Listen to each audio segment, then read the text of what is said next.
Next Sunday on Weaponology, the Royal Marine Commandos, Britain's hardcore, no-nonsense fighting machine.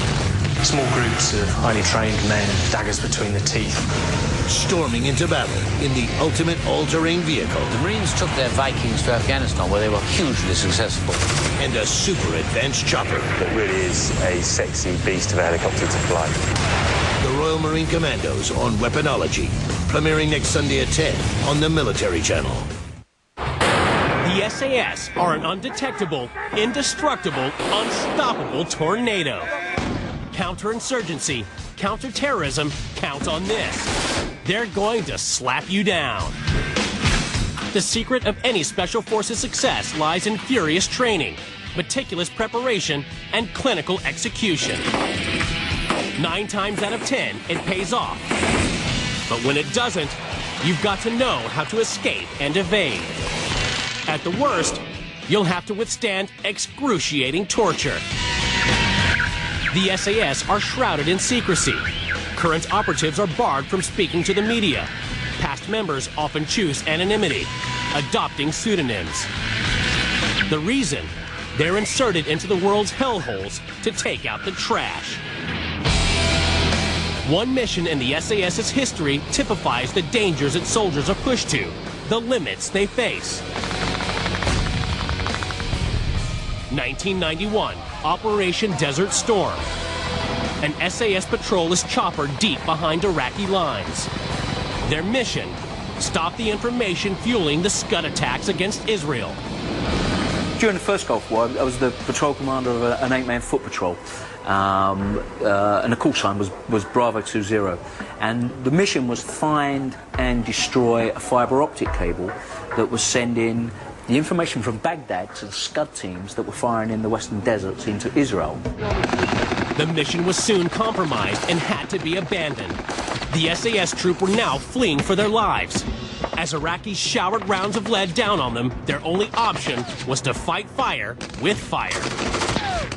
It's not like the films where everybody's like, charge, all that. It doesn't exist. We wanted to get that huge amount of firepower down. Not only to obviously kill as many people as possible, but actually confuse and then get away. For long-range contacts, the SAS generated firepower with the heavy caliber GPMG, aka the M240. But foot patrols need lighter weapons, and in the 1980s, they adopted a machine gun classic, the Mini-Me, aka the SAW. This is the 5.56 millimeter Mini-Me, or the M249 as it's known in the United States. If you want to keep the other guy's head down, this is what you keep his head down with. The thing that makes this a sustained fire weapon are two. One is that it's belt fit, and you have a 200 round box here. The other thing is, as you're firing, the barrel heats, and because this has a quick change barrel, you can change the barrel out, go with a fresh barrel, and keep up the rate of fire. Built by Fabrique Nationale at their headquarters in South Carolina, the SAW is a weapon that lives up to its name. Well, seeing as they do call this the SAW, I'm going to try to saw something in half for you.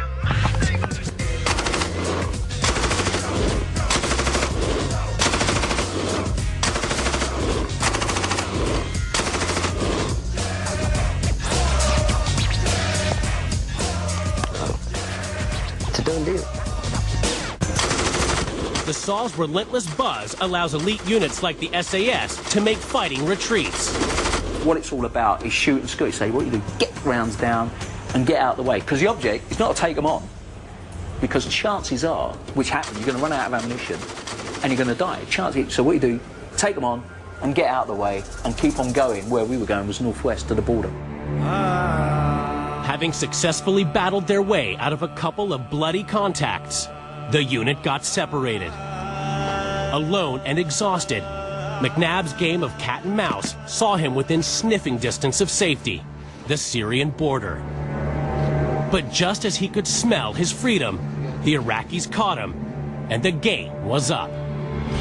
Treated as a spy, McNabb was dragged to Baghdad, where a furious interrogation began.